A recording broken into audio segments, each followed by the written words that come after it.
And now you should be able to hear us. Make sure that the microphone is just kind of like you're comfortable, closer to me, and not like in your face, because that's the thing. Do you see Corey's podcast? Corey. He was all just like, I'm gonna spread my legs wide open for peeps. All right, let's actually do this. And we're live. We are going live. We are here with David Corson. David, how you doing, man? How's the drive? I'm doing pretty good. The drive was good. I almost ran out of gas. Oh, I was getting to Concord, and I was like, oh. What do you think? You have an electric car? I do. I had that problem when I was younger. My dad actually called me out on that recently. He was like, yeah, your car, what did you think it was? Ran out electric or something like that? You always used to break down everywhere. Do you remember my old Jeep I used to have? Yeah. That thing was... I just took out some AA batteries and plugged them into the car. That was good. All right. Well, hey, everyone. How's it going? Welcome back to Quarantine Podcast. It's another good day, another podcast. It's kind of gloomy outside, but don't mind that. And we're going to just be sipping coffee, chill out with us. I have David here with me. We're going to be talking about music and some funny stories that we have back, because we met in college, believe it or not, back in the good old days. So, all right, guys, I have a good show for you guys today. We do, at least. And stay tuned and feel free to comment as well. Grab your cup of coffee and let's get into it, shall we? Can I press the intro on my leg? There we go. Well, I'm bored as shit, got nothing to do during this quarantine time. So I might as well make a video or post something on YouTube. So it's my podcast. Cool. All right. So let me just get comfortable here, I don't want to move too much. I've just been trying to relax. I've been so lazy because of this whole quarantine thing, dude. So lazy. Same. Oh my Lanta. Lot of video games, honestly, on my side. Yeah, what have you been playing? I've been playing some Apex Legends. Oh my God, Apex Legends. Yeah. I have that on my PS4. I don't play that. I play Blackout and stuff like that. I was playing Apex. some Warzone last night. Warzone good. Warzone's great fun. as shit. Yeah, that's fun. I suck at that game, dude. The gulag and everything. It's hard. It's definitely hard, but it's definitely fun if you have your buddies and Oh, just, yeah. I have a squadding up with them. Yeah. Yeah. Do you ever play Assassin's Creed at all? No, but I just watched my roommate Billy play. I can't remember which one it was. I think it was the fourth one. Black Flag? Yeah. That's a classic. One. Yeah, that's a classic, dude. That's a good one. Yeah, I just played Odyssey. I beat the shit out of that game. I'm so excited for Valhalla. That one looks sick. Oh, I can't wait. The Vikings and shit. Yeah. Eventually, I want to stream that. I want to start streaming Valhalla and start doing that. That'd be dope. Yeah. So, but David, what talk to us. Explain to us what you do for a living, and I know you're a local musician. Talk a little bit about that. So I have been doing this for about almost 8 years, I would say. Not as crazy as I do it now, but basically just play a bunch of shows around the area. Anything I can get. That's how I make my money. Yeah. Make that dough. Yeah, and I've just been writing music, putting music up on iTunes and Spotify and shit like that. So like, it's a grind, as you know. Yeah. But it's fun and it's what I want to do.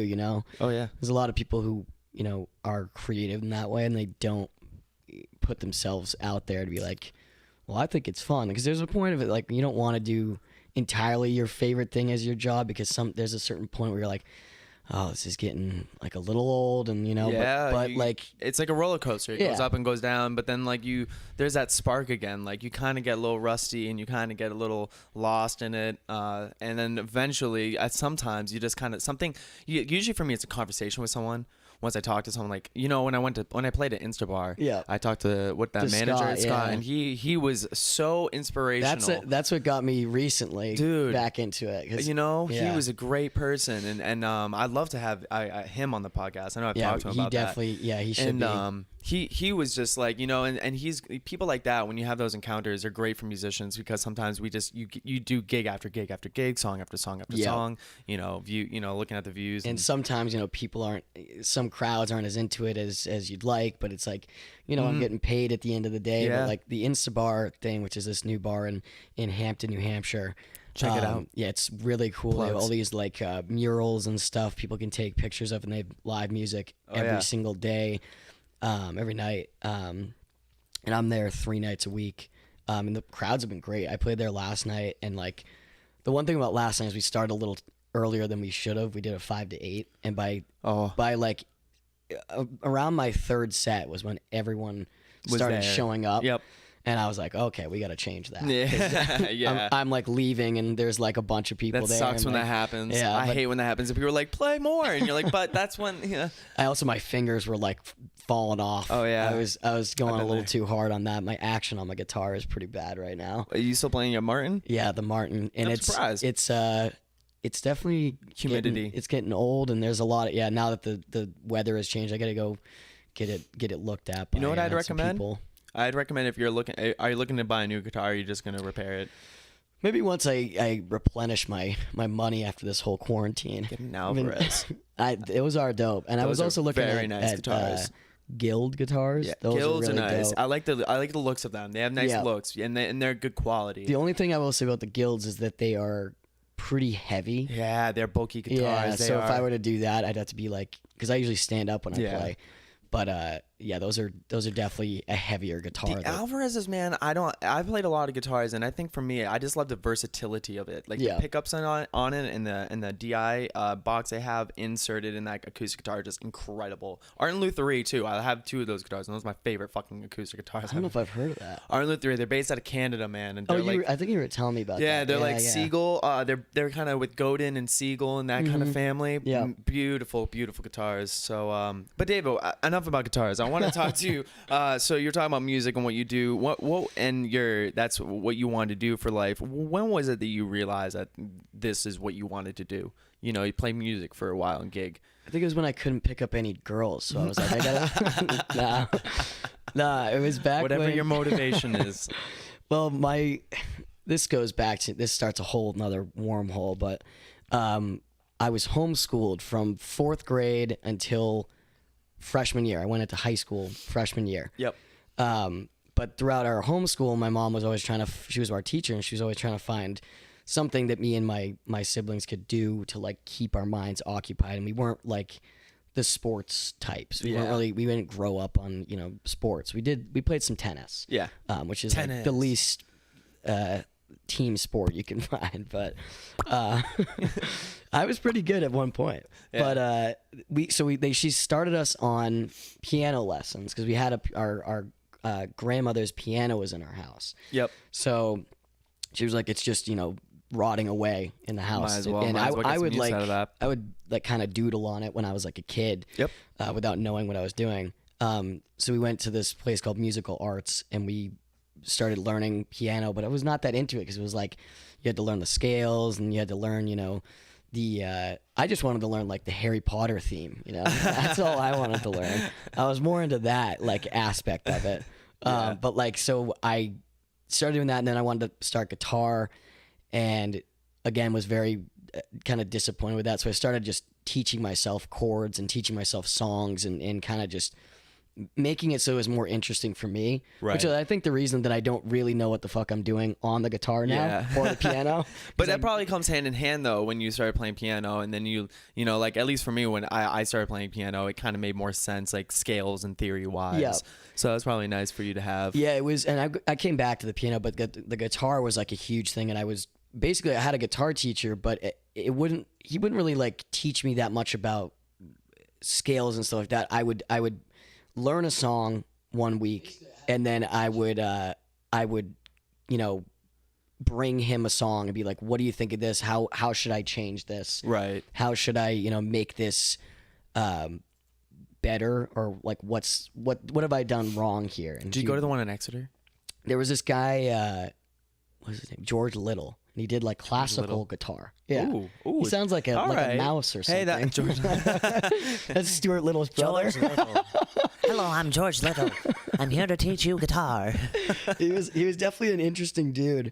And then I went to this other guy who taught me like some bass and like some more like Oh wow! So Yeah. you kind of got the round. yeah, and he's the guy I actually ended up doing my first EP with because he had Wow. a whole studio in his barn.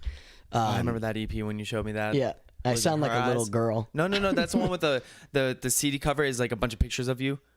That's the inside sleeve. The Her Eyes one is it's just Her eyes, I remember. Yeah. and it's definitely well like done by him. I mean, the songs. There's only really one song on that album that I still play today, and I play it pretty differently from what it was back then. The good thing about you is that you have so much music out there that you can literally see the growth of you. You know what I mean? Yeah. And that's what I love about musicians like you, is that you can go back and see what you first wrote to what you are writing now. Yeah. And man, I will say your music is very, very well put together nowadays. Thank you. Yeah, I've been trying to work on it. What is your now, like, to kind of go into that, like, what's your inspiration with your songs and everything? Like, how do you come about writing your songs? What's the process like? It's a big question. Probably 90% of the time I'm drunk and I just You just write. I just start playing. Would you say that? And then that's totally fine. Like, you know, I had Taylor on here, and she said something like that when she's trying to write songs, or when she gets in that wall, she drinks wine. That's her thing. Yeah. And for me, I smoke. I smoke. Yeah. That's what I do. Mine's know? like whiskey, and Yeah. and that kind of gets me in that. Well, the thing is, it's less about, you know, the drinking to get. It's more of like you kind of lose inhibitions of like, what's a good lyric? What's Or a good the chord? walls, you know what I mean? Yeah, It's not- and also it's like you don't really know what you're trying to write about. I feel like until sometimes, because there's some songs where I'll write down a lyric and be like, that's what I'm trying to do, and I won't be one of those like whiskey nights. It'll be like, I'll sit down with the whiskey nights. It's like I'll sit down and be like, just start playing, and I'll record it, and I'll probably try to write 3 or 4 songs that are just all improv. Nice. And then I put on my headphones, smoke a cigarette, and listen to What the you songs. recorded, yeah. And like at the time, that's very like, important for a musician to do, by the way. Yes. And I do that too. And I think that's very crucial for musicians to re-listen to their takes. That's it. It helps me a lot, and I even go back to, like, you know, because you have all these songs that, like, I don't know, you feel at the time, you're like, this is the best thing I've ever written, Right. and then, you know, you listen to it that night, and then you're like, this is still the best thing I've ever written. And you listen to it the next day, you're like, I really like it, but there's something else I need. The third day, you're like, all right, I'm gonna actually go back and figure out what I did here. Yeah. And because I try to, you know, workshop it a little bit that first night, and then I don't Get the rough play it. takes, get Yeah. the kind of like the what's it called? Outline of it. The and, like, outline, yeah. Now, would you say, and I've done this before, and I've talked about this with other guests, and I feel like you would probably connect with this, is that, do you ever feel like sometimes you write a song, and then you're like, before I finish this, because you definitely know you want to add something to it. It's one of those songs that you're like, definitely need something, a bridge, anything.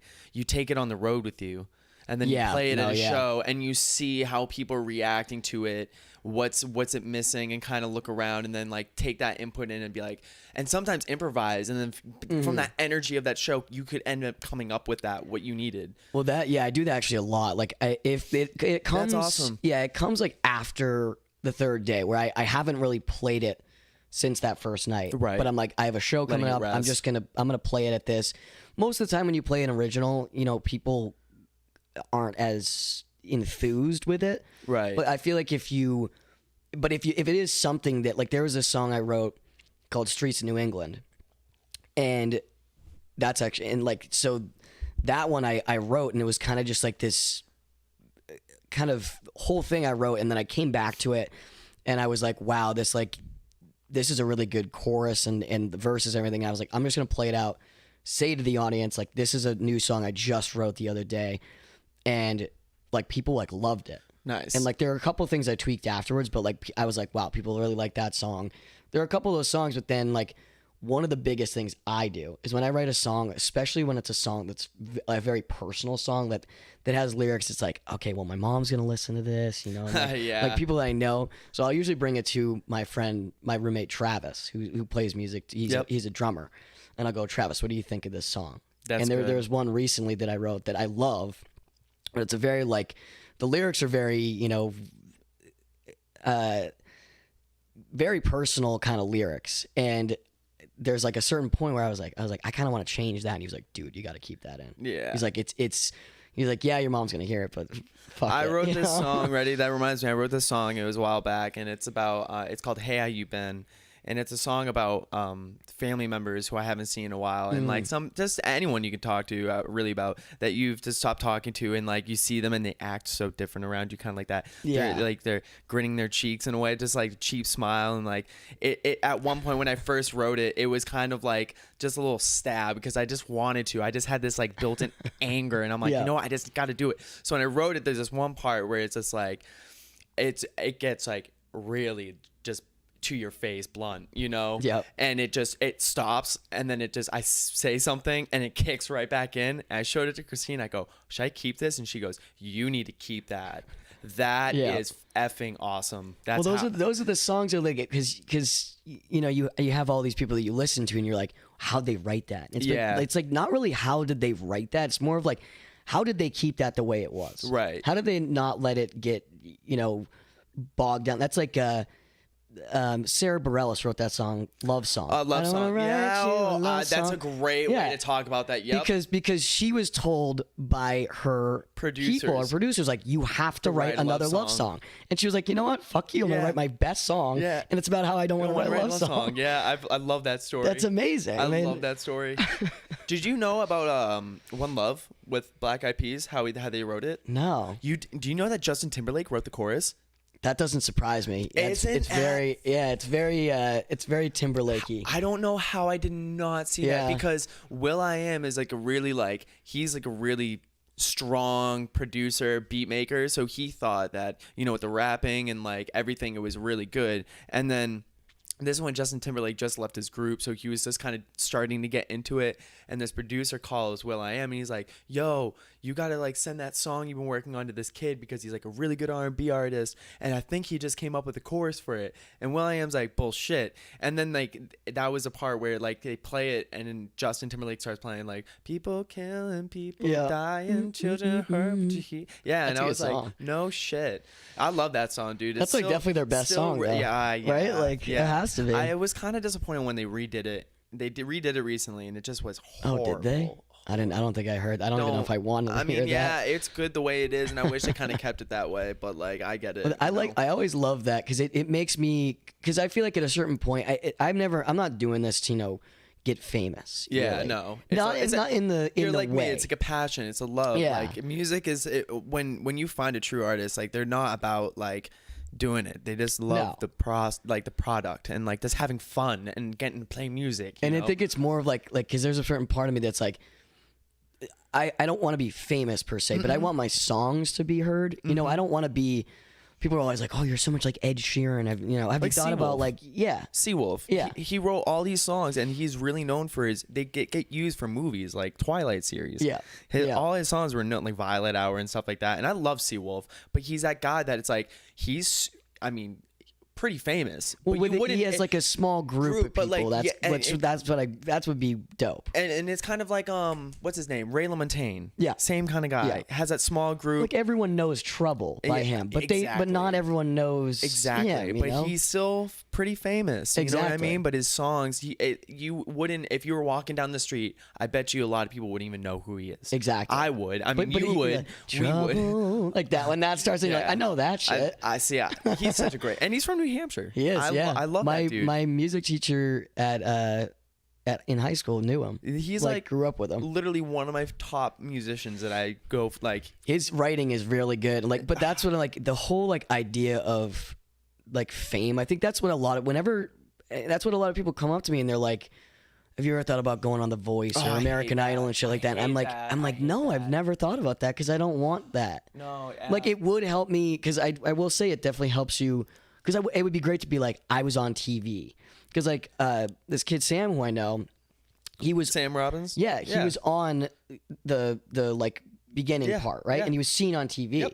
But he didn't make it through. But honestly, that was better for him. It was. Because it got him so many more gigs and made him more money than he would have made on The Voice easily. Same with Rob Benton. Benton did the same thing, and he got in some top. I don't know. I forget what number it was, but like that's better. You don't want usually, especially with these music things, they tie you down. Mm-hmm. The amount of if you can go online and you can look at all the American Idol people who have gotten out of their contracts because it was all a tie down. Oh yeah. They forced them to do these shows. Like one of the biggest ones for me because I saw him live was, you remember Philip Phillips? Yeah. Yes. He sounded exactly like Dave Matthews, Yes. kind of. He was awesome. Great. And so he won it, and instantly was like, he got out of the contract. Yep. And right after he got out of the contract, he toured around with John Mayer. Nice. So it's like that's a better outcome. Yeah, you don't that's you what don't want to be like tied down to. Yeah. I mean, yeah, you'd make some money. Yeah. But when like, I was 16, I auditioned for American Idol, and it was because my mom was like, you know, like you said, everyone always said, go audition for American Idol, and I did it, and it didn't. It was really eye opening. And it's scary. it wasn't. It was more of just like, wow, this is what this show really. This is how it goes. It's also very eye opening. It's staged. A lot of it is super staged. So fucking staged. I think the only pathetic. like The Voice, I feel like, is not as staged, but it's definitely I've heard. staged. Yeah, I've heard it's kind of better than American Idol. American Idol's going. Well, one of the things, because I think The Voice is a better show than American Idol, especially now. Yeah. Because it's coaches trying to actually make the people like, you know, a little bit better. But the thing I will say about The Voice is that the whole show is not based on the talent of the people who are playing. The whole show is based around the judges. Yeah. What kind of drama they're getting into, all this shit where it's like that. And like, how many famous people do you know from The Voice that came out of that? I don't know any of them. I know the first guy, Javier Colon, won it. But where is he now? I don't even know any of them. That's exactly. The thing. And there's been like 15 seasons. Have you ever seen Steven Tyler from Aerosmith? Yeah. He talked on Joe Rogan's podcast about American Idol and stuff like that. I haven't seen that, but it's I've really been loving fascinating, Joe Rogan and recently. it really touched my heart because actually this part was from his David Letterman interview back in like when he was in American Idol, and he said that I will tell you this, that there's no, like, compared to what I grew up with, doing American Idol won't compare to the musician that gigs every night. Yeah, exactly. You know what I mean? Yeah. Those guys that gig every night at pubs and back, you know, really small restaurants, those are the guys that when they finally make it big, those are the guys you're going to remember.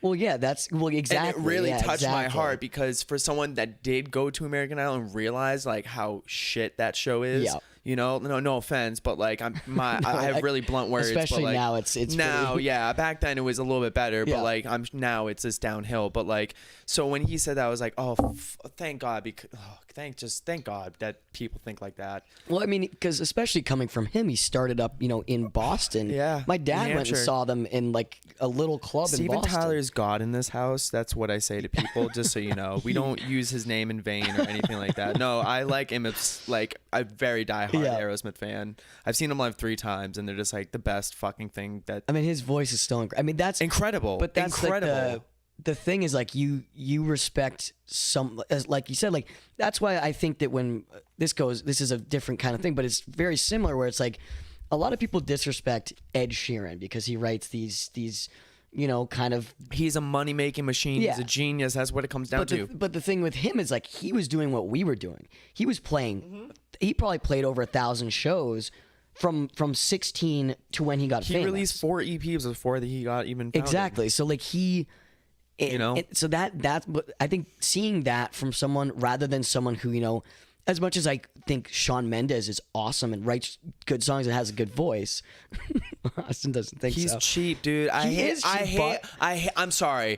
First of all, you can't go around. This is the guy that's saying his attention. You just want to. No, that's Charlie Puth. Oh, okay. Never mind. Shawn Mendes is better than. Okay. Okay, but Charlie Puth. But this I can't is what stand. this is what I was gonna say. forget. This is the difference between Charlie Puth and Shawn Mendes. So Shawn Mendes got famous off of Vine. Like Did he got, really? Yeah, he just did those like 6-second clips, I didn't know that. and so he just did those 6-second clips, and then like a producer, he got famous off that. No So like a producer got him, and you know it's kind of like Justin Bieber, where it's like YouTube. Yeah, Yeah. so- Taylor Swift. yeah, it's not like, but Taylor Swift used to play shows. Yeah. You know what I mean? Like Shawn Mendes, I mean, I don't, that's to my knowledge, but this doesn't make them worse. It's just that I respect like a Steven Tyler or Ed Sheeran hardworking. more than that. But like Yeah, Charlie it's- Puth went to Berkeley. And he, which instantly makes me hate him, but I know. I already hated the way that first intro. That's exactly why I hate fucking Berkeley kids. Because he went to Berkeley. Who fucking cares?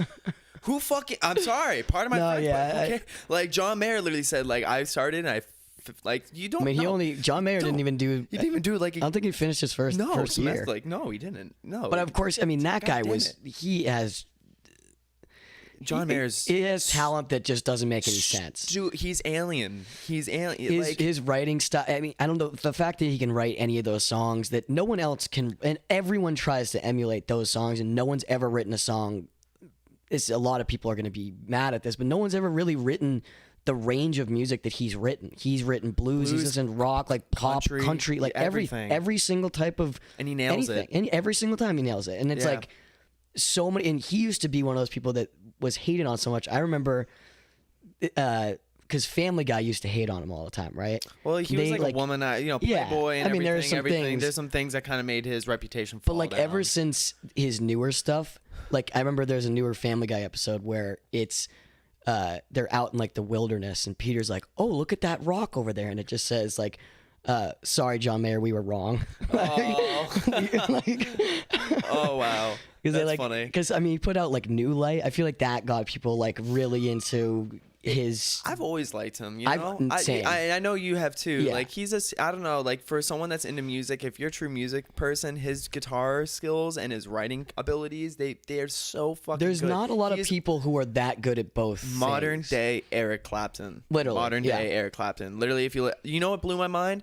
Lay Down Sally. Lay Down Sally. That's Eric Clapton. I didn't even fucking know that. Yeah. That just shows to me like how versatile that musician is. Just like John Mayer, he can do country, he can do blues, he can do rock if he wanted to.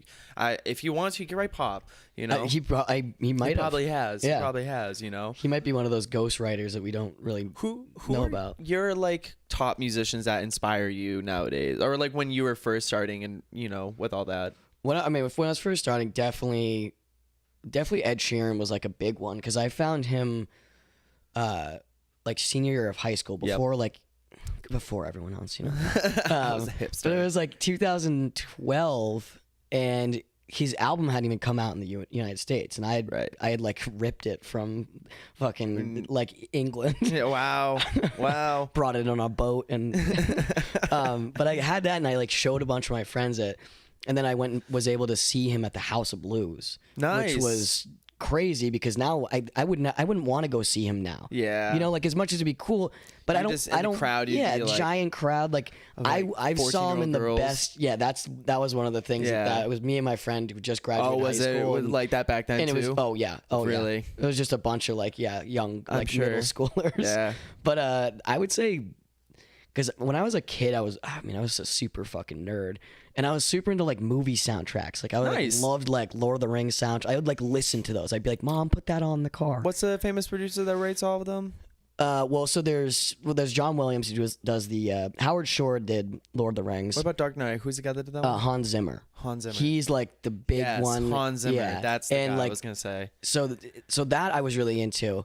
And I didn't really listen to a lot of I'd listen to like Bruce Springsteen with my dad. That would be like my parents would have, that kind of stuff and like Disney soundtracks and shit like that. But then I found like kind of like rock and roll, and then I found the Fray. And the Fray, I was like, holy shit.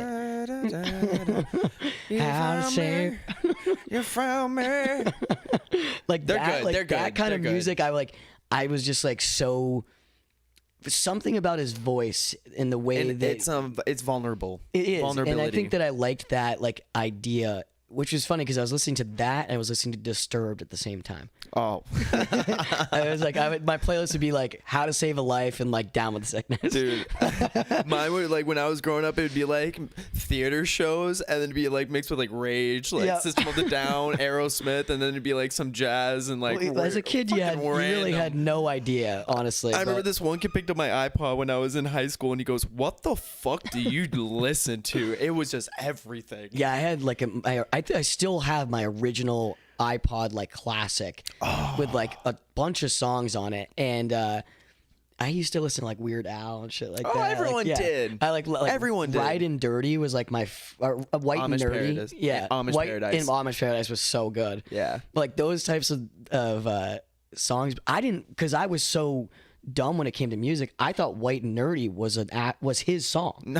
I thought it was his song. I didn't understand fucking Weird Al's whole thing. Oh man. I didn't get it. And then one of my friends was like, yeah, like this is a Michael Jackson song. Like this one over here is Michael Jackson's. I'm like, oh, I had no idea. Oh, wow. So I knew Weird Al before I knew like Michael Jackson. Wow. Yeah. See, I was so sheltered. My dad growing up, he had this huge tower, and I called it like the tower of like just pure gold, because it literally had like every Michael Jackson CD. He had literally every Michael Jackson CD. And then he had like Dr. Demento, he had Weird Al, and like he had AC/DC, Aerosmith, all this fucking greatest CDs you can imagine. Yeah. He had everyone, even the Fugees. Like he had like everyone, and like just random shit, and I loved it, man. That was that's like, I mean, my dad was. That's like, how I got really, into Weird Al. That's, I mean, it was for me. It was always like my cousins like knew, but like when I grew up, like my dad had like all those like Bruce Springsteen. We listened to like the Born in the USA album a lot and like stuff like that. But like I was a kid also. Like I remember Born in the USA. Yeah. But I don't remember anything else from that album when I first was starting to figure that out. And like my mom doesn't listen to music. My mom literally does not listen to music. She's like, who's that person? Ardell? She doesn't even remember any of it. She's like, oh, what's my favorite song that you write? And I'm like, I don't fucking know. Yeah, my mom's the same way. My mom, I think moms are kind of like that, man. I don't know what it is. Like all she listens to is like NPR and shit like that. Which is like, so I'm like, it's hard. It's hard. That's why I was so sheltered. Is that my dad was like pretty into music, but like he's more into music now. Yeah. Like I showed my dad the Post Malone album last year. We were driving to a show. I was like, I got to show you this album because it's a rock and roll album. Yeah. And he was like, this is fucking awesome. Yeah. He's like, this is wicked cool. Because if I had showed him like, the first album, he'd be like, I don't know about that. Or like second, like people love those first two, but the third one is like a dad album. Yeah. That was like me when the new Ozzy song came out, which I tried to show you at the party, and everyone I'll never forget that, the first like 3 seconds, and then someone's like, Siri, change song, and I was like, oh my God, did people not respect what music is? Like Ozzy Osbourne, when I showed my dad that, he was like, we were jamming, he's like, this is fucking good. I'm like, I know. He had a comeback. I mean, that literally like, because when the Post Malone song came out with Ozzy, and everyone was like, who's Ozzy? Oh my Ozzy? God, dude! It's like, what are you talking about? Black Sabbath, dude. My friend Ned's obsessed with Black Sabbath, and every show he comes to, he goes, play Black Sabbath. I'm like, I don't really know how to play Black Sabbath acoustically. Oh, really? Do you have any like Black Sabbath like acoustic ones? I feel like I wouldn't be able. I feel like I don't know. Oh, come on! I could probably figure out something. They're so fun. They're so fun. Yeah, they're great songs, and his vocal range is fucking. I mean, it doesn't make any sense. And it's weird too how he's like, when you hear him talk, he's like, and then he's like, when he talks, it's like. Yeah, it doesn't. It makes no sense. It must be putting on that whole act. I don't know. Nah, he definitely did a lot of drugs. He definitely was a drug guy. So what would you say is like what inspires you like artist wise for your sound and your style, or do you not even do that anymore? I mean, I think what changed my mind about the way I write music is that I had this whole mindset, especially in high school and like coming up, that like pop music was bad, inherently bad. And a lot of people still have this idea that pop music is inherently bad because it's cheap. But a lot of pop music isn't cheap. It's just, the way that it's presented. If you present it in a different way, which is what I do with my covers, you get a pop song and you present it in a different way, people are going to respect that song a little bit more. Right.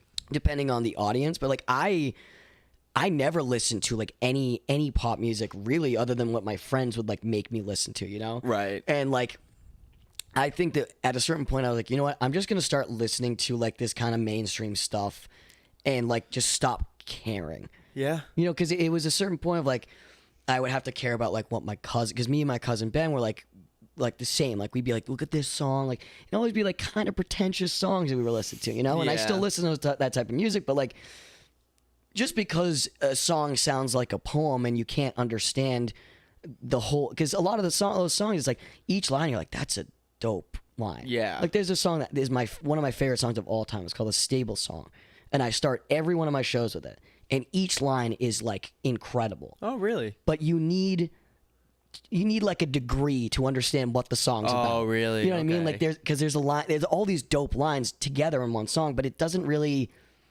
like. I kind of get the gist, but like there's a line I think is one of my favorites.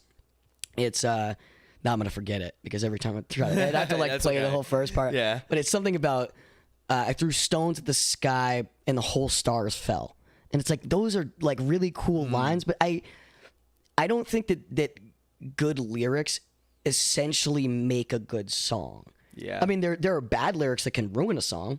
Like there's my least favorite lyric of all time, which is a Pink lyric, where it's "I'm too school for cool," which is easily the worst lyric ever.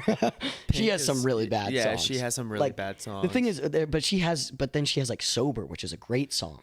That's a really, you know, yeah. But it's like does. I stopped being worried about like not my image, but more of like my like ego when it came to like listening to like music. just I'm into anything. You could show Yeah. like because I hated country and like there's still a lot of country songs I'm not a fan of, but then there are I hate some that gymnasium like country. yeah, like that kind of like Gotta get my beer. yeah, like Gotta that get my truck.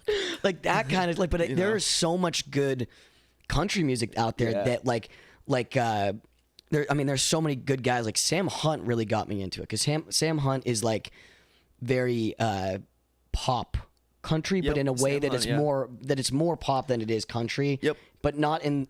I don't. There's a difference.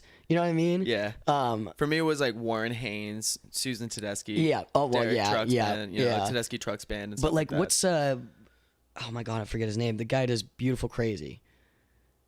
Luke Combs. Yeah, like he's great. Like that Yeah, type he's of country good. I He's really good. like. Yeah, it's very Where it's like songwritery. Yeah. You know, it's more like singer-songwriter that Yep. leans country. Yeah. But like that kind of stuff, I'm like, the only thing I don't fully listen to is like a lot of rap, but I do love rap. Oh yeah, you rapping's know? good. Yeah. But like I listen to pretty much anything. Reggae, Rapping's like good anything. for lyric analysis. You know, Yes. to get an understand of an algorithm of lyrics and understand how to use metaphors and stuff like that. It's just songwriting in general.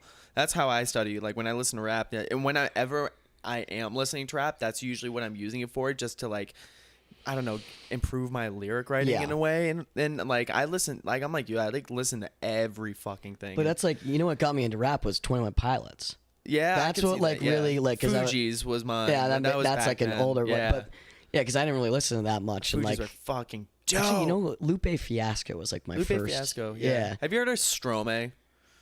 This is so No, I random. don't think He's so. a new artist. He's like a French. Yeah, it's all in French, but it's great. It's great. Like sick, like beats and stuff. Oh Yeah. my god, I love Stromae. I wish he could come back with a new album. But yeah, he's a really good fucking rapper though. I Really mean, good I like shit. respect it more than I like. I'll listen to it. You know what I Yeah. mean? Like, but I'll listen to a song. Like, there's a kid. He's from Salem, Mass, and he's like pretty famous. His name's Token, and you watch any one of his videos, you're like, Jesus Christ, the kid raps like crazy. Yeah, wow. Like he's like, I think he's now 20, Okay. but like they're like he Young, went on yeah. Sway in the Morning when he was like 17 or Sway, something. Sway And in the literally- morning. yeah, Wow, that's really and dope. That's fucking he impressive. Blew people away. Like it. He put on one of the best performances I've. Wow. Like, it was so cool. That's dope. That is incredible. Wow. I mean, those like that. Even when it comes to like any type of like genre, as long as I like the song, like as if the song's good, I don't care about the genre. Yeah. You know, I think it all comes down to that. Like if I'm like I hear a good song, I'm like that's really good, and I'm like, oh, it's a country song. I don't want to listen to that. I listened You to know? your song the other day. I don't really remember the title of it. Was it It's Wait Just a While, the newer the one? one that was played on the rock station. The Station. The River. The River. Yeah. I've had a couple. I had Wait Just a While. I had when I was 18. Jake showed me it, and I was like, And "Damn, this is actually the really newer one, the one fucking that's like the good. drums and everything. Yeah. Yeah. Jake did all that, dude. I mean, I didn't Yeah. do fucking anything. Yeah. I literally did vocals and that's it. Yeah. Wow. It Yeah. sounds amazing. Yeah, he did a really good job on Yeah, that. very Like, good job. He definitely like. I mean, he literally just because he was gonna do it as a cover. He was like, "I love that song. I want to do Yeah. a cover." And he sent me a rough cut of him. He had done like MIDI drums and like guitar, and that was basically it. And I was like, "Dude." This And is he did like vocals and vocal harmonies. I was Yep. like, "This is fucking sick. We should actually do this." Yeah. 100%. You know, and like so we just like got together. He got T-Pow and he got Nice. Corey and like we got all these people like help out on it, and I'm the only one who did the least amount of work, and it's my song.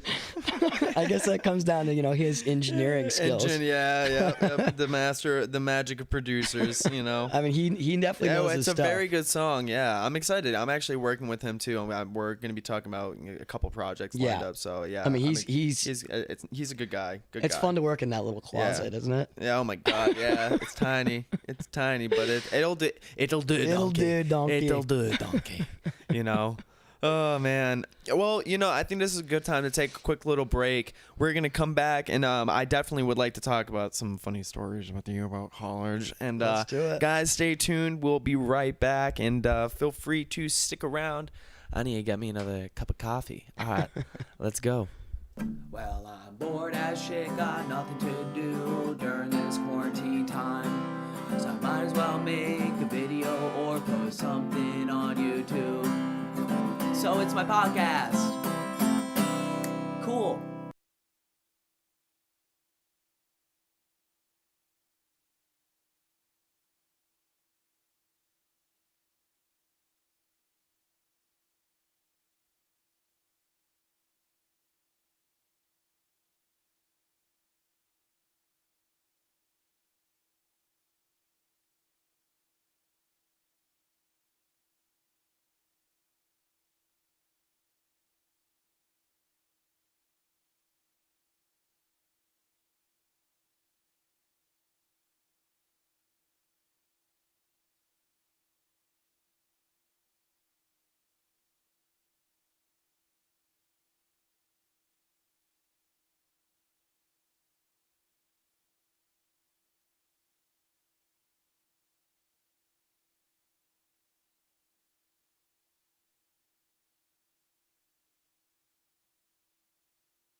And we are back. Hello, everyone. Howdy. So, David, you and I, we met back in college. It was, I believe, it was my freshman year. It was also my freshman year, but I was also 19, 20? Wasn't it your second freshman year at It was my second because Yeah. I went to Keene State for the first one. Keene State? Keene State. Pumpkin Fest, man. Oh, God. Did you ever do Pumpkin Fest? Probably Yeah, before it got shut down. It was the one that wasn't like crazy and actually wicked fun. Dude, yeah. And, like families were there, not like riots and shit. Me and my friends in high school, we used to, it was me, Tom, and another guy who played the saxophone, and Tom played the drums, I played guitar. We would go there and busk and work together. We'd pull like thousands of dollars from busking because there's all so day. many people that would go to that thing. Like, oh, it was great for like a 15, 16-year-old walking away with $1,000 just to make some music. And like, there would be guys that would give us like beers, like 30 racks of beers. You know, I remember that happened a lot of the times. I mean, it was a great nice, time. especially Oh, when you're that it was age. great. Yeah, it was lit. Parties and everything. Oh yeah, but yeah, I remember you were playing in front of the hub. Yeah. And you had your guitar, and I just like It was I like felt this connection. You, Corey, and Jesus walked by. I felt this interconnection. We just gravitated. We pulled like magnets. Like, and we were like, and then we literally, you're like, wanna come up to Blair and we'll, bang. And I was like, yeah. Yeah, let's bang it out. I'll pop a quick one.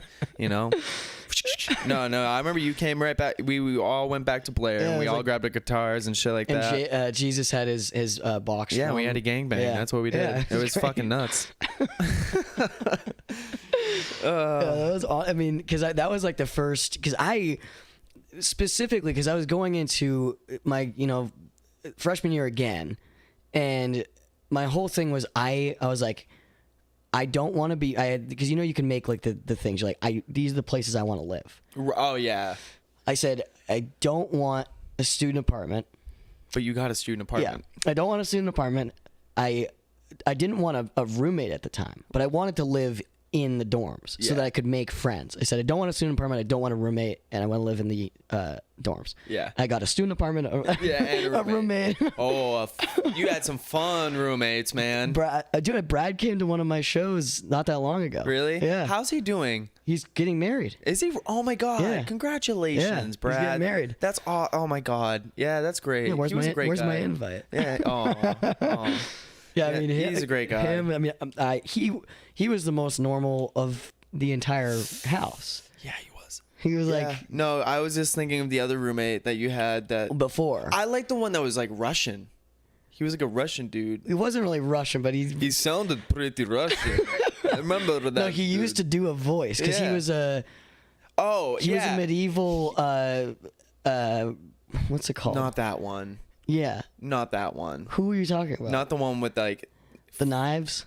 in the weird like hobbies. Like he didn't like electricity. Yeah, He no, believed I he mean, lived in the I literally- 14th century. there That was- dude was fucking weird. I think that it dude was- was nuts. I think it People was like that. he wore That's a the monk- schizophrenia. He wore the dude. monk Like, costume every Wednesday.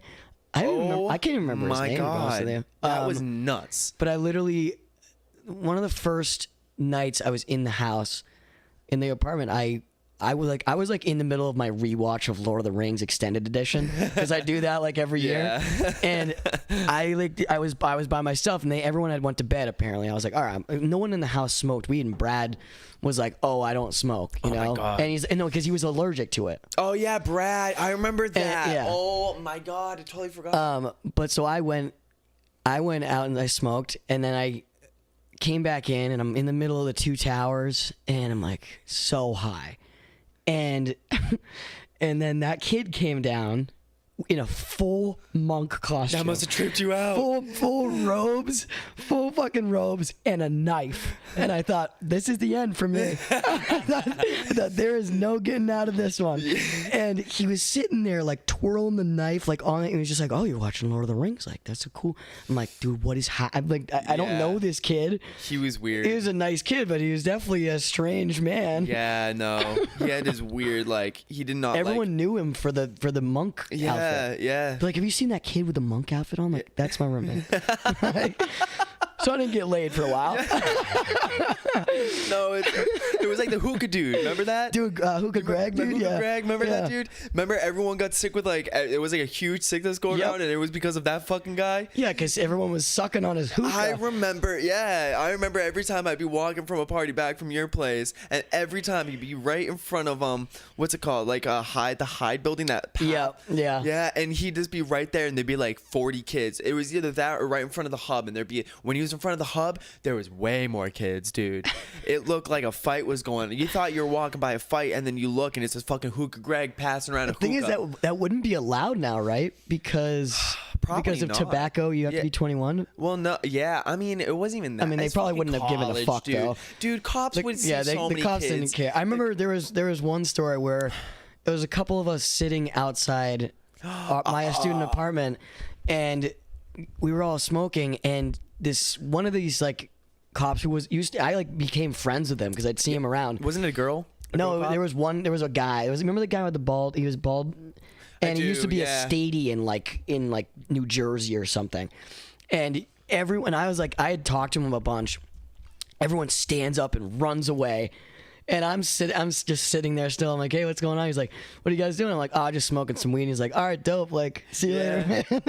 How about the time we were at that party and like, there was like, I forget kind of what happened because I was really drunk, but all of our friends were there. There was like a fight going on. Someone called one of our friends, and then there was like a cop was about to bust a party, and I saved that fucking party because I went up and I said, my friend's about to get into a fight, Yeah. and she's a girl, and like blah blah blah, and like that cop literally turns around from busting that party and goes to deal with that situation. The kid, the host, the owner of that house, or the kid at the time, just looks at me like wide-eyed, like, you're fucking nuts.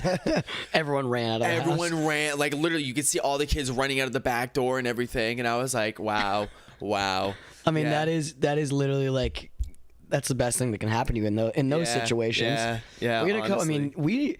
The thing I think that was so fun about that time was that we didn't really socialize that much outside of our group. circle, yeah, But we had a lot of like huge group. We had a lot of friends. like our group was big, but then we had like these extra mingle people, of you yeah. know, like they like because we were on the way to one of the quote unquote frats, which weren't sanctioned by the school. no, they're the most ghetto things. Like, Yeah. you literally. I remember there was Floor like falling apart. We yeah. went to the one that was near the apartments at the time, which is no longer a frat house, but it was the one near apartment 57. Yeah, like the white one. Remember there? that one? Yeah. And there was this time where me and Corey went, and I don't think if Corey saw this, but there was a time where I was walking by, and I shit you not, I saw a girl that was in a bed in a room, and there was like all these doors, so there was like one of them was like a bedroom, Yeah. and it just did not look right. You know what I mean? I mean, then there's definitely some sketchy And the shit. guy shut the door, and I remember just walking by, and I went to Corey, and I had like this look on my face. He goes, "What'd you see?" And I go, "I don't think we should be here." I was like, "I think we should leave." I mean, there's a lot was- of weird shit that went down in Plymouth. Yeah. I mean, honestly, but we all were like, I always would. Every group I've had is, We were a good is group of like this. people. I say it's like we're always like the island of misfit toys. Where like no one really has much in common. Like we had like music in common and stuff. So like, Yeah. But then we had like other people who like weren't really We just like did not have, yeah. like we had like the jock, we had like the emo girls, we Yeah. had the just the most random people. Oh, yeah. But it honestly it made it even better. It was just great, honestly, because you just got different. I don't know. I felt like I just learned a lot, and I feel like that. I always say this. That was the best time of my life, and I had the best group of friends. I mean, it was honestly. only, and think about it was only like a semester long. It really was. It felt like it was like forever. Forever. It really felt like yeah. it. Well, I think you only lasted a semester. Yeah, but then there was another. Yeah, I came back and visited a bunch. Yeah, but like it kind of fell off after that point. But like, because then the two other friends left, and then there was only like a couple people really there. And Dude. like I think that like honestly, the thing is though, like that doesn't.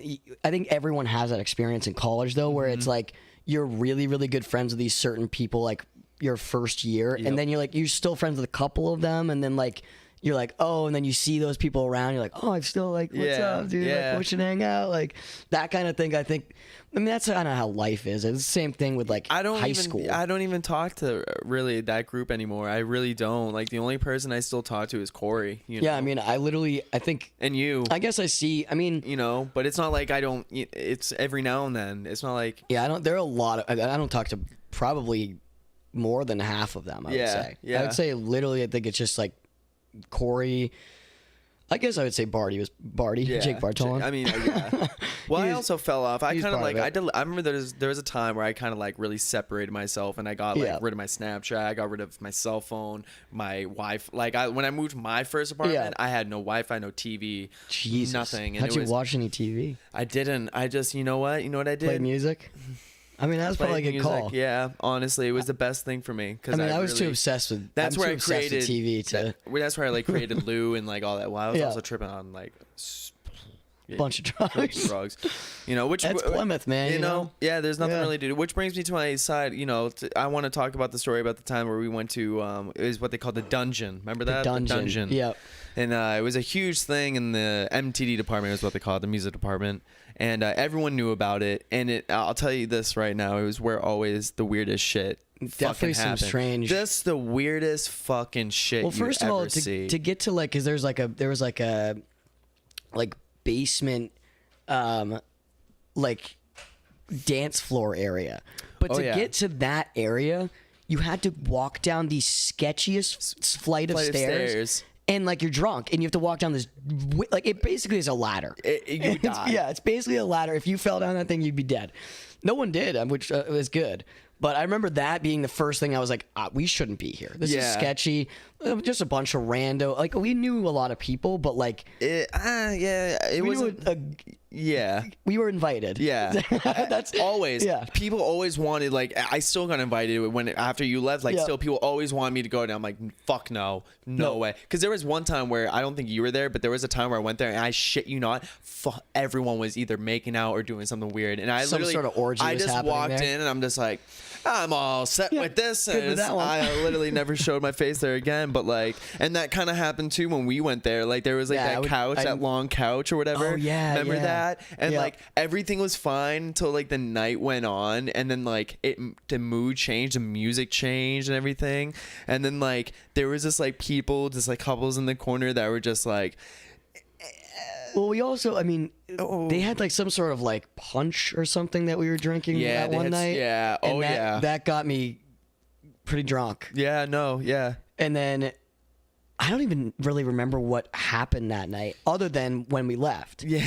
Because we were in a room and everyone was smoking and we like hit the bong and I'm like, dude, Austin, I got to get some air. And I went outside and I'm outside like, oh. And then you came out and you're like, dude, we got to get the fuck out of here. And then, you didn't say it like normally. You said it as if you were like Paul McCartney. Yeah. We got to get out of here. We got to get the fuck out of here. And we were like, oh no, we were like, Paul talks like this. Paul. That's right, Paul. I'm Ringo. Yeah. And then John talked like this. Like we were more like, nasally. we were like screaming like that. And then we were running up the hill. And it was Plymouth. Oh, sorry, that was a huge pop. But like Plymouth, like this university was all on a fucking hill. Like it was literally all hills. And so that place was at the bottom of the hill. And that place was bottom of the hill. So wherever you wanted to go, you had to climb. And when you were pissed drunk, dude, you want to get home. There was times where we were literally fucking crawling. I remember that. Like it was up near Mary Lion Lawn and everything. It was right on that hill when you're walking up. We were so fucking cocked that we were literally on our fucking knees, like trying to. And it felt like it was so hard, like, you know what I mean? Like, it was, but then there was a point where you were like, all right, we gotta run, and we're like, the Smaug is coming. No, you said that. Did I? Yeah, no, I don't know. I said, okay, I just because that's what I was known for. Remember, like there was times when we partied at Jess's house and I fucking like bolted off when I was drunk. Like I get energy, dude. When I'm a Tasmanian devil when I start drinking. I don't drink that much anymore, honestly, just because of that. Honestly, you become a recluse. College, I got right out of my system. I Yeah. really did. But like, so I just remember looking at you and being like, we gotta run fast. And then you looked up bug-eyed because we're on the ground at this point. And you're like, the smoke's coming. And I was like, because I'm a huge Lord of the Rings nut myself. So I'm just like fucking I think that all movie in. had just come out. Too. Yeah, no. It was 2014. 14, yeah. Wow. Yeah. Wow. That was a while ago. Whoa. That was 6 years ago. Whoa. But like I remember because this is the part that I think is the funniest part of the whole thing is that we got back to my apartment and one of my roommates is there smoking his GB and watching fucking it was 2:00 in the morning. Yeah. And he had just started watching Wolf of Wall Street. Yeah. And we were like, oh, Wolf of Wall Street's on. Yeah. We watched part of Wolf of Wall Street and passed Right out. Do you remember the time where I got like, this is on the video that you made, which by the way, he ended up documenting like our whole semester on this camera, which I There's think some funny stuff. Yeah, like it's definitely there's some incriminating stuff. Dude, it's okay, dude. Like honestly, I what did I just say right there? I was like, dude. Like, Dude. there was a time where I'd smoke salvia. I'll never forget that. Oh my and God, you got that on was pretty camera. funny. I still I told that to my cousin a couple of weeks ago. Made him laugh his fucking ass off, and that's when I realized I gotta use that for a comedy bit right you there. were like like my hands were like. you were trying to grasp a cup or something. But then when I came to, I looked like a fucking like dinosaur. I remember there's a part in the video where it cuts from that to you outside smoking a cigarette, and you're like, dude, it felt like I was on a tunnel, and you and Corey were way down the tunnel, and I was way back, and I couldn't do it, and you start smoking a cigarette, and then Corey goes over, and he goes, oh, yeah, he said that if you smoke a cigarette, it'll make it worse, and you're like, fuck it. Oh yeah, dude. There was a time where were you there when I took like a shit ton of shrooms and I ended up having a bad trip and Corey was like he helped me through it and then Corey was like, hey, there's like he ended up finding a little bit more and he goes, there's a little bit left here and I just came to and I was like, fuck it. I just took the rest of them and he was like, oh my God. Like I was notorious for doing that shit, which I was just dumb back then. Did like, you have a bad trip after those? Honestly, I had a few bad trips, but they were really eye-opening for me, like honestly, and I talked about that with Corey and shit like that. I think it helped me develop as a person. It fucked me up though for a bit. That's why I stopped because there was a point where I took 4 pieces of paper and it just did not end well after that. Yeah, that scares me. I don't do any of those mind altering things other than alcohol. That's where I came up with Lou though. That's where the whole concept came up with it. Like I literally went outside and I saw the stars connect and that was the logo for Lou. It was I remember that. I had my friend come up. I went inside and I was like, draw my face right fucking now with all these colors right now. And I told her like blue and green and red and all this stuff. And at the end it literally looked just like I saw this. It was trippy. Wild. It was trippy, dude. Yeah, college was nuts, man. I have some pretty wild stories I'm proud of to say. Like, you know what I remember we used to do all the time was slap the bag, dude. Oh my God. Slapping the bag. That was a I don't think I've done that in the last 2 years, but there was one night you know what Tour de Franzia is? No. Tour de Franzia is when it was at someone's birthday party and we had a list of things that you had to do that night. And so like when you did them, you wrote on your arm, like I did one. It was his 22nd birthday. So you had to do 22 things. 22 things, yeah. 22nd things. Oh, fuck me. The whole thing started with Tour de Franzia. So we split up into groups and everyone have a cup and you have to finish the bag as a group. So you'd have to finish the bag before they finish the bag. Oh, you're fucked. Yeah. But I mean, there were probably 10 to 12 people per group. Yeah, it wasn't like the time we made our friend just drink a whole thing of wine at like 12 o'clock in the afternoon on fucking Monday. Yeah, and he ripped his pants and yeah, that was. Remember that? You and I just looked at each other though. We're horrible. We're just like, are we just gonna get fucking drunk or should we just get each other like, yeah, let's do it. So we all do. It wasn't just him too. Like we ended up getting drunk too. Like I was pretty fucked up and I was like, I remember being like, I can't go to my classes now. I mean, we used to do a lot of those. We used to do a lot of dumb things instead of going to class. Like I don't remember class very well that first semester. I do remember my class. I mean, it was astonishing. I actually kept an amazing GPA for my first semester of college. That's surprising. I had a good GPA and I was like, it wasn't until my sophomore year. That's when it fucking went downhill. You know, it was probably good I stopped doing college, but like, nah, I was surprised. Like my freshman year, I mean, we partied Monday through Sunday. Yeah, we literally did. You know, we would go to the frat rushes for the free beer, which were always hilarious. Like we always had some great times. And when you're I guess I was a little older than you guys, so I probably shouldn't have been doing that. But I didn't get it out of my system the first time around. But the second time around, it's because you know what it was? You're in the moment. We also, though, had the apartment.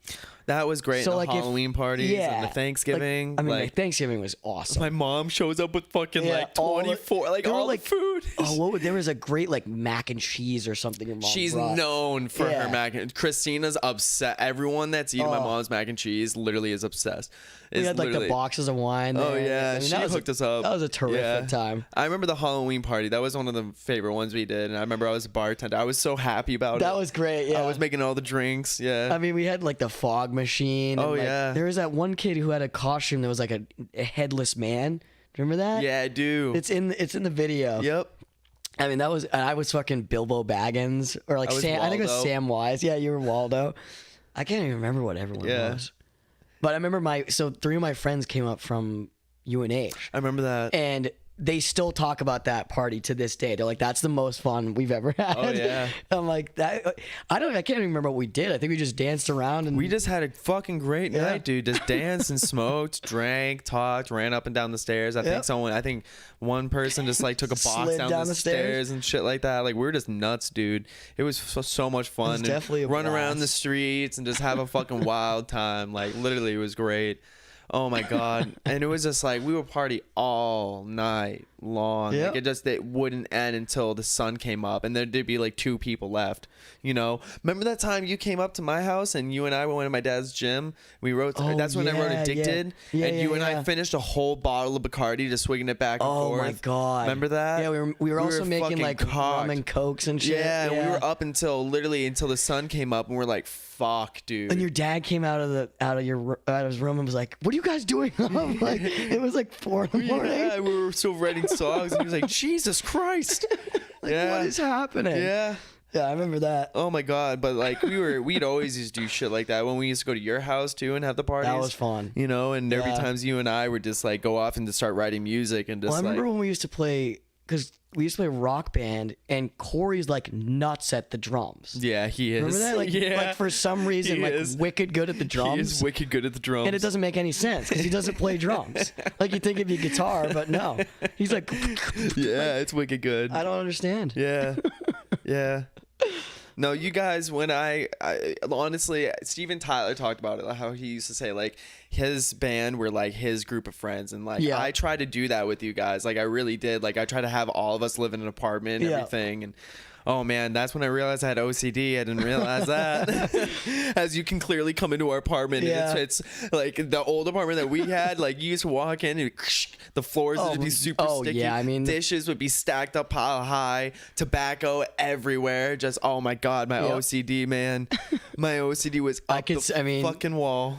Especially with, I hope Corey's watching this, especially with Corey. But you want to know what Corey was? It was funny because when we lived in our dorm too. Do you remember our dorm? How it was like a fucking solid line. It'd be like his clothes would touch the middle and that would be it. And then my side was like fucking spotless. And then like when his family came over and everyone like his family thought it was like a godsend because every time his family would come over, I'd clean the entire dorm. Because I'd be like, why are you don't want them to see this, you know? You want them to see this is what you're doing, this, and you know? And then like the parents would come over and then Corey'd be like, yeah, Austin cleaned, I did not do this. And the mom would be like, you're such a good like roommate, blah blah blah. I'm gonna adopt you. Yeah. I remember I was telling a story the other day to this, I think I was at the Insta bar. And I was talking about this person like asked for a cigarette, and I gave him one. I gave him my lighter, and they gave it back, and they're like, "Oh, I forgot to give you this back."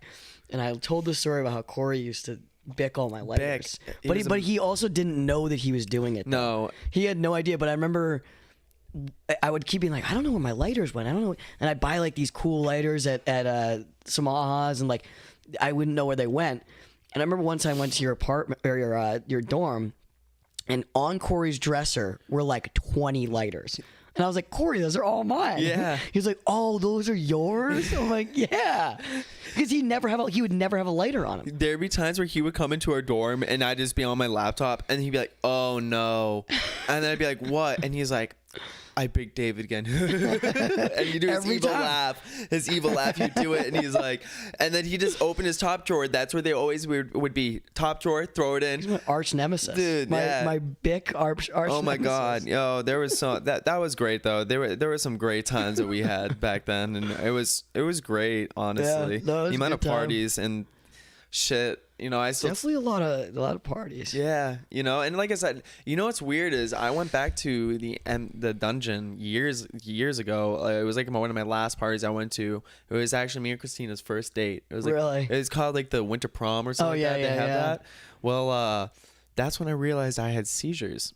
Oh God, was it that? It was there. Jesus. It was outside in that parking lot, and I literally like dropped. And I remember there's this girl who was really like well known, kind of popular in the MTD department, and she comes up and she goes, "Are you all right?" And like, I was not okay.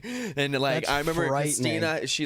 Christina had to put her. I had to put my arm around Christina, and then her other friend Nick. You know, like this. They carried me back to my apartment, and it was Jesus. horrible. It was fucked up. I never went partying again. great first date. Yeah, I know, it was horrible. I'm I guess surprised. it was memorable though. It was, yeah. And that's when I realized it just, I don't know, it has something to do with like if I mix drinks or something like that, like whiskey and like something else, it just, I don't know. Yeah, it gets my you. brain's like, night, we're going to bed. Probably shouldn't do that. Yeah.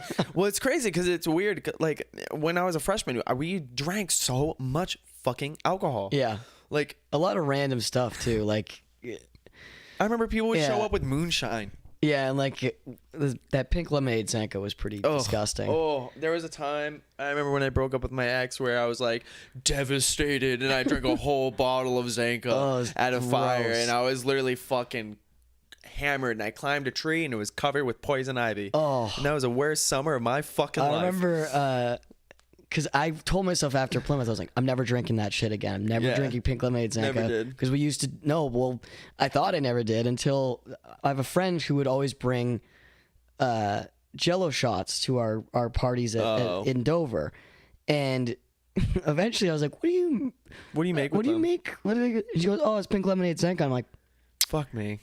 I'm like, I'm The headache Oh, those it's give you, horrible. those headaches that they give you with the hangover at Zanka is crippling. It's literally the worst thing ever. The headache is so bad. It's literally like someone's taking a drill and literally fucking going right into your That's head. because it's all sugar in those Oh fucking things. man, it's horrible. There was a time where this is like during my sophomore year. Well, I actually stopped doing college. I left college my sophomore year, but I still had a student apartment, and like me and Christina, we shared an apartment and stuff like that. Mm-hmm. And like we used to have like massive parties, and there was this one time we went all out and we had a huge Tupperware, like a big bin. And Yeah. it was full with jungle juice, but what kids didn't know, it was filled with Absolute. Oh, Jesus, Or like yeah. the Oh, corn, yeah, I know. What you're, Everclear. Everclear. It was Yeah, Everclear. yeah, yeah. That's what it was. Not Absolute. It was Everclear. And like, yo, people got fucked up. Fucked up. And this is when I had like, I was a DJ because I had like Ableton and I had like 10 MIDI boards and shit like that. Yeah. And I would put lights and I'd put on these fucking nutty like fish almost like shows. And it would just be fucking nuts and people would just be getting fucked up. I mean, that's And amazing. it was a studio apartment. It was a studio apartment. So there'd be like 40 people in this. Remember the shed? Do you ever Yeah, were there yeah, for the yeah. shed? My dad's shed where we jammed Yeah. the shed. Oh, yeah. It was like that, pretty much. Oh my A god. little bit bigger, obviously, but picture like was how it? Wait, was it the one that was down near Main Street. Biederman's? Yeah. Yeah, I went to that one. Did you go to that one? Yeah, one like randomly one. Oh, yeah. I remember. Yeah, Yeah. this is when like It all was like the fall. It yeah. literally was just a one room. Right? Yeah, it was one tiny room. Yeah. Yeah, it was Jesus, tiny. how did you have that Yeah. many people? I would there? have and the people from upstairs and the over neighbors would all come in and like Oh we'd just my be God. bumping and like oh my god, the lights, it would just be trip. It was like a legit Fish concert in a fucking bedroom. That's sick. That's It sick. was a lot of fun, but I ended up selling Oh all my- those boards and everything. I wish I never did, but I remember you having all those the keyboards and shit. Yeah. Well, yeah, because I left the band, and then that's what I thought. I was like, I can just be a one-man band. Yeah. And then I got an agent, and he was like, you got to play acoustic guitar. And I'm like, fuck. Oh, So I shit. sold all that equipment, got into guitar, and a Boss, like pedal, and some, a PA system. That's and, what they want. They always want the yeah. Yeah, do what they acoustic want. cover yeah, acoustic cover. thing, yeah. Yeah. I mean it's Tough, but it's fun. It's yeah. fun. You get it work. You make the Yeah. money with that. Yeah, there's a lot of people that do how like look at was it Howie Day? Yeah. You know, and Yeah. like Ed Sheeran, you got Mike Love. There's a bunch of people that are like one-man band now, and it's a new thing. It is. It's definitely. I mean, that's the coolest. It's so cool watching that. There's a video of Howie Day. Did Scott show you that? He told me about it, but I didn't watch it yet. It is. It's nuts. I've seen some Howie Day stuff, so I wonder if I've seen it. You might have, but it honestly might. It's like better than Ed Sheeran. Yeah. Like the song isn't as good as an Ed Sheeran. What's song, amazing but this is Howie Day, and he did this before The Boss was really a thing, and he was looping with the Line 6, I think it's DL4s, and it was literally like he had like 8 of them, like 8. Like, I remember seeing a setup, and there was, well, maybe 4 of them, and you had to, like, individually loop on them all. That's fucking hard. That's hard as shit. Yeah. So the fact that he was able to wrap his mind around all that, I would have been lost, dude, with that. No, I mean, he definitely... He changed the game. Because I sat down with Scott and watched that whole thing. I was like, Jesus. Yeah. Like, I didn't realize he was that good. Yeah. Because I always just knew him as, Collide. Clyde, yep. And that's what you want to be, though. You want to have that song. Yeah. Because he's that good and he still has a following. But yet, like we were saying before, it's like everyone knows Collide. Oh, yeah, 100%. But, like, not everyone knows that it's Howie Day. Exactly. But he probably he still makes money off of that shit. It's like, what's the guy that's saying he's had a bad day? He's like, Daniel Powder. Yeah, he's good, too. He made a shit ton of money off of American Idol with that song being on the...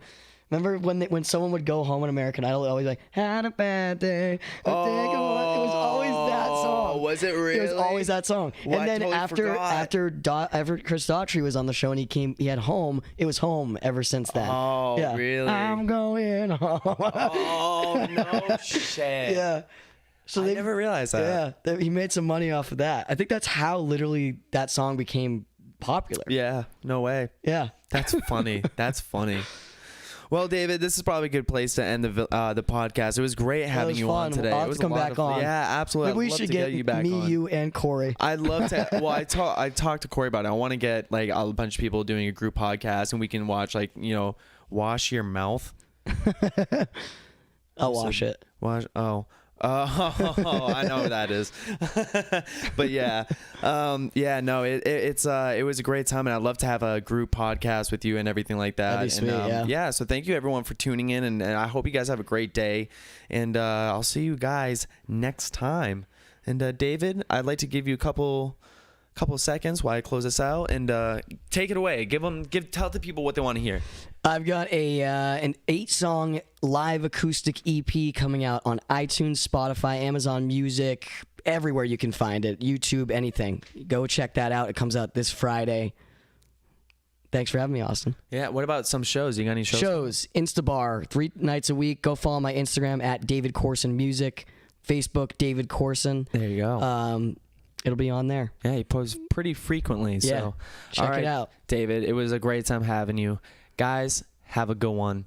Well, I'm bored as shit, got nothing to do during this quarantine time. So I might as well make a video or post something on YouTube. So it's my podcast.